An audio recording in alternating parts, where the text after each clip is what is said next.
YouTube channel GS study में। दोस्तों, इस वीडियो में हम लोग यूपी ट्रिपल एससी पेट एग्जाम का जो टॉपिक 8 है, खिलजी वंश तथा तुगलक वंश, ये जो सल्तनत काल से संबंधित टॉपिक है, इससे संबंधित जितने भी प्रश्न हैं जो किसी न किसी परीक्षा में पूछे गए हैं, उन सारे ही प्रश्नों का इस वीडियो में हम लोग देखेंगे। तो वीडियो शुरू करते हैं। पहला प्रश्न है, खिलजी वंश की स्थापना किसने की थी? तो यह जलालुद्दीन खिलजी ने किया था 1290 ईस्वी में। कौन सा सुल्तान नया धर्म चलाना चाहता था किंतु उलेमा लोगों ने विरोध किया था? तो यह अलाउद्दीन चाहता था नया धर्म चालू करना। दिल्ली के किस सुल्तान ने सिकंदर सानी की मनोपाधि धारण की थी? तो यह अलाउद्दीन खिलजी ने। अगला प्रश्न है कि अलाउद्दीन खिलजी के प्रसिद्ध सेनापतियों में किसकी मंगोलों के विरुद्ध लड़ते हुए मृत्यु हो गई थी? तो जफर खां की। रानी पद्मिनी का नाम अलाउद्दीन की चित्तौड़ विजय से जोड़ा जाता है। उनके पति का नाम क्या था? तो राणा रतन सिंह था। अलाउद्दीन के आक्रमण के समय देवगिरी का शासक कौन था? तो यह रामचंद्र देव थे। किस सुल्तान के काल में खालिसा भूमि अधिक पैमाने में विकसित हुई? तो अलाउद्दीन खिलजी के समय में।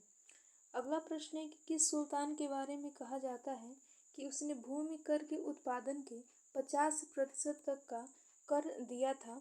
वह अलाउद्दीन खिलजी तथा मोहम्मद बिन तुगलक ने।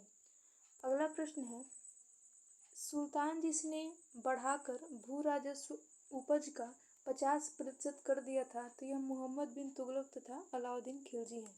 किस सुल्तान ने जमीन में फसल की नपाई का आधा राजस्व के रूप में दावा किया? यह अलाउद्दीन खिलजी है।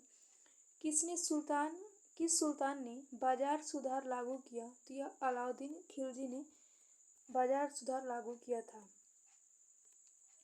अगला प्रश्न है, किस एक मुस्लिम सुल्तान ने नियंत्रण पद्धति को पहली बार लागू किया? तो यह अलाउद्दीन खिलजी है। मूल्य नियंत्रण पद्धति को लागू किया था। बाजार नियंत्रण प्रथा लागू की थी अलाउद्दीन खिलजी। सार्वजनिक वितरण प्रणाली किसने प्रारंभ की थी? यह अलाउद्दीन खिलजी। घड़ी तथा गृह कर लगाने वाला दिल्ली का प्रथम सुल्तान कौन था? यह अलाउद्दीन खिलजी था। 1306 ईस्वी में के बाद अलाउद्दीन खिलजी के समय दिल्ली के सुल्तान तथा मंगोलों के बीच सीमा क्या थी? यह रावी नदी। दिल्ली सल्तनत के किस शासक ने अपने आप को खलीफा घोषित कर दिया? यह मुबारक शाह खिलजी ने। अलाउद्दीन खिलजी के निम्न सेनाध्यक्षों में से कौन सा सुल्तान तुगलक वंश का प्रथम शासक बना? यह गाजी मलिक बना था। गाजी मलिक किस वंश का संस्थापक था? तुगलक वंश का। अगला प्रश्न है कि कृषि को सममुक्त करने के लिए नहर खुलवाने के संदर्भ में 13वीं शताब्दी में का निम्नलिखित में पहला शासक होने का श्रेय दिया जाता है? यह गयासुद्दीन तुगलक को। किस वंश के सुल्तानों ने सबसे अधिक समय तक देश में राज्य किया? यह तुगलक वंश ने सबसे ज्यादा राज किया था। अगला प्रश्न है कि दिल्ली सल्तनत का सर्वाधिक विद्वान शासक जो खगोल शास्त्र, गणित व आयुर्विज्ञान सहित अनेक विद्याओं में माहिर था, वह मोहम्मद बिन तुगलक था। अमीर ए कोही एक नया विभाग किस सुल्तान द्वारा शुरू किया गया था? यह मोहम्मद बिन तुगलक द्वारा। दिल्ली के किस सुल्तान ने एक पृथक कृषि विभाग की स्थापना की एवं फसल चक्र की योजना बनाई थी? मोहम्मद बिन तुगलक ने। दीवान ए कोही किससे संबंधित है? मोहम्मद बिन तुगलक से संबंधित है। अगला प्रश्न है, मोहम्मद बिन तुगलक अपनी राजधानी दिल्ली से ले गया दौलताबाद। भारत में सर्वप्रथम सांकेतिक मुद्रा का प्रचलन किया था मोहम्मद बिन तुगलक ने। मध्यकालीन यात्री एवं लेखक इब्न बतूता किस देश का निवासी था? यह मोरक्को का निवासी था। मूर देश का यात्री इब्न बतूता किसके शासनकाल में भारत आया? मोहम्मद बिन तुगलक के। अगला प्रश्न है, किसने सल्तनत काल में डाक व्यवस्था का विस्तृत विवरण दिया है? तो इब्न बतूता ने दिया है। कश्मीर घाटी के अंतिम मुस्लिम शासक यूसुफ शाह चक्कू ने जिन्हें मुगल सम्राट अकबर द्वारा बिहार में निर्वासित किया गया था, वह दफन है नालंदा में। होली त्योहारों के सार्वजनिक उत्सव में भाग लेने वाला दिल्ली का प्रथम सुल्तान कौन था?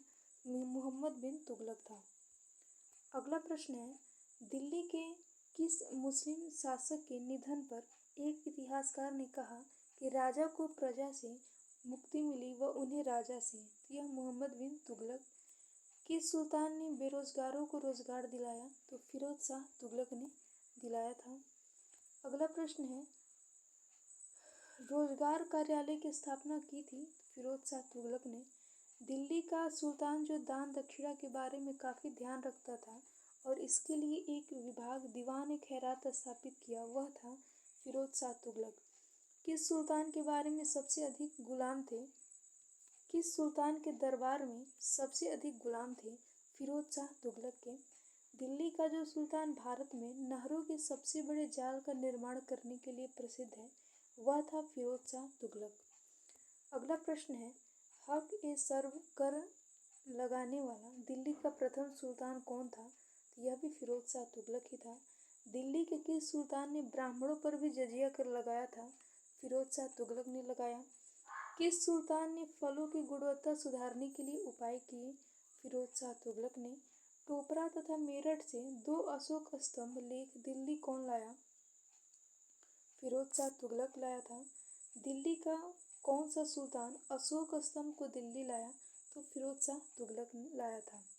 दिल्ली के किस सुल्तान ने इस उद्देश्य से एक अनुवाद विभाग की स्थापना की कि उसके दोनों संप्रदायों के लोग में एक दूसरे के विचारों की समझ बेहतर हो सके? तो फिरोज शाह तुगलक।